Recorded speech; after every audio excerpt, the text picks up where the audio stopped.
దేవుని నామానికి వందనాలండి. పాస్టర్ గారికి, పాస్టర్ అమ్మ గారికి నా వందనాలు. ప్రాణబాబుకి, నా టలీగారికి కూడా నా వందనాలు. కూడి వచ్చిన మీ అందరికీ కూడా నా వందనాలు చెల్లిస్తున్నాను. నా సాక్ష్యం ఏంటంటే, నేను గత సంవత్సరం మే నెల నుంచి డిసెంబర్ నెల వరకు చాలా శోధనలు అనుభవించాను. నేను గృహం మారానండి. మే నెలలో మారిన దగ్గర నుంచి నాకు ప్రాబ్లం. పిల్లలు రాకూడదు, ఎవరు వచ్చి ఉండకూడదు, గెస్ట్లు ఎవరు రాకూడదు, పిల్లలు రాకూడదు అని రోజు ముళ్ళ మీద ఉన్నట్టు ఉండేదాన్ని. తర్వాత చిన్న అల్లం మొక్క, టీలోకి అల్లం మొక్క దంచుకున్నా సరే పరిగెట్టి వచ్చేసేవారు. అటువంటి పరిస్థితుల్లో ఇంకా ఇంట్లో చాలా ఇబ్బందిగా ఉండేది. అంటే ఫ్రీగా ఉండేది కాదు, ఏదో వేరేగా ఉండేది. అలాగా 6 months నేను ఎప్పుడు కూడా 6 monthsలో ఇల్లు ఎప్పుడు మారలేదు.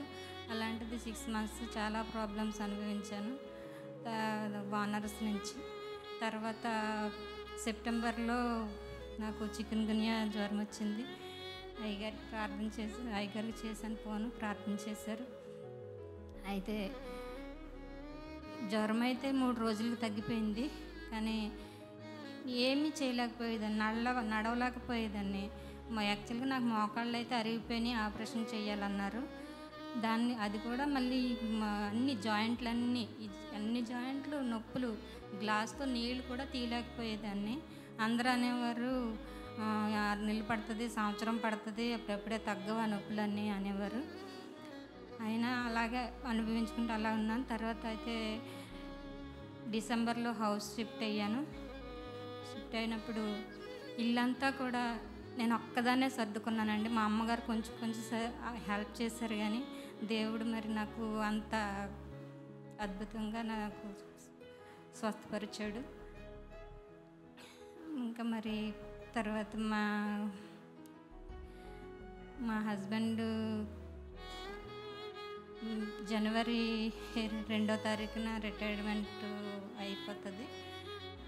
అంటే లేరు కానీ ఆ టైంకి రిటైర్మెంట్. బేసిక్ డిఏ అప్పటి నుంచి ఆగిపోతుంది. అక్కడ 9,60,000 కట్టాము, అవి ఇచ్చేస్తారు. మరి ఈ 6 నెలలు ఇప్పుడు ఆ ఇంట్లోకి వచ్చిన తర్వాత కూడా శాలరీ కంపెనీ బాగోలేదని 5,000, 10,000 లేకపోతే 2 నెలలు 3 నెలలు అయితే అసలు వేయలేదు, అలా చేసేవారు. మరి అయినా సరే దేవుడు నన్ను ఎప్పుడూ ఎవరి దగ్గర సిగ్గుపరచనీయకుండా నన్ను కాపాడి నన్ను పోషించాడు దేవుడు. అందుకు దేవునికి వందనాలు. అలాగే మరి తర్వాత కూడా నేను పిల్లల మీద అయితే ఆధారపడలేను. ఆడపిల్లలు నేను ఇప్పటి వరకు వాళ్ళని ఎప్పుడూ ఏమీ అడగలేదండి. నేను ఉన్నా లేకపోయినా వాళ్ళకి నేనే చేస్తాను తప్పించి వాళ్ళని ఎప్పుడూ నేను అడగను. మరి ఆ తర్వాత కూడా జనవరి తర్వాత కూడా నన్ను దేవుడే కాపాడు, దేవుడే పోషిస్తాడని నమ్ముతూ ఈ చిన్న సాక్ష్యం దేవుడి దీవించిన గాక. ఆమేన్.